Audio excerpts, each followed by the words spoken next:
तो जिसे चाहिए कि ठाकुर जी रीझे रहे, नित्य माला सेवा किया करो ठाकुर जी की। तो श्री गोदाम्बा जी के पिताजी माला बनाते, सिद्ध करते और श्री रंगनाथ भगवान को धारण कराते। लेकिन उनका नियम था कि माला सिद्ध करने के बाद अपरस में स्नान करने के लिए जाते, शुद्ध अवस्था में आ जाते और तब माला जी लेकर के मंदिर जाते। लेकिन इतने ही बीच में छोटी सी गोदा आती और पिताजी के द्वारा सिद्ध की गई माला उसको लेकर के और अपने गले में पहन लेती और पहन के खूब देर आनंद करती। खूब उनको पता था कि रंगनाथ भगवान को जाने वाली है। वो जब रंगनाथ भगवान को देखती थी तो यही भाव होता था कि ये मेरे पतिदेव हैं, ये मेरे प्रियतम हैं। तो माला पहन करके उसको अपनी करके और फिर जैसे पिताजी का आने का समय होता उससे पहले उतार करके वहीं धर देती। पिताजी वो माला जाकर के ठाकुर जी को पहनाते। उतरी हुई माला ठाकुर जी को धराना अपराध है, पर गोदाम्बा जी तो नित्य माला पहनती और उसको अपनी उतरन कर देते, ठाकुर जी को पहनाते।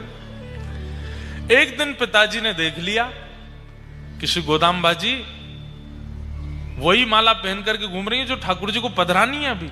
उन्होंने आकर के कहा, लाली तुम क्या कर रही हो, ये तो ठाकुर जी को पधरानी है, तुम कैसे पहन सकती हो।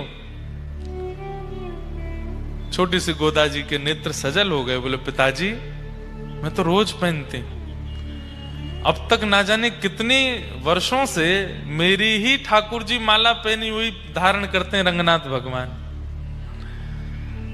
पिताजी ने डांटा, बोले ऐसे नहीं करते, अपने उतरन ठाकुर जी को नहीं धराते, बहुत बड़ा अपराध लगता है। दूसरी शुद्ध माला निर्माण की और गोदाम्बा जी के हाथ ना पड़े उससे पहले जाकर के रंगनाथ भगवान को पधरा दी। जैसे ही ठाकुर जी ने गले में धारण कराई तुरंत माला टूट करके गिर पड़ी। एक और माला बना करके पहनाई, फिर से टूट के गिर पड़ी। गोदा जी खड़ी खड़ी देख रही थी। पिताजी वो ऐसे नहीं पहनेंगे, तो एक बार मुझे पहनाओ पहले और मेरी उतार के फिर पहनाओ, देखना फिर नहीं टूटेगी। पिताजी बोले, मैं ये अपराध कैसे कर सकता हूं, अपने हाथ से ही पहना करके निर्माल्य और उतरी हुई माला पहनाऊं ठाकुर जी को।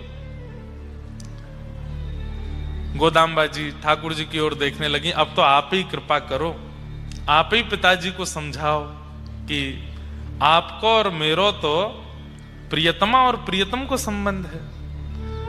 तब श्री रंगनाथ भगवान ने प्रकट होकर के उनके पिताजी को आज्ञा दी, आप संकोच मत कीजिए, माला जी गोदा को धराइए।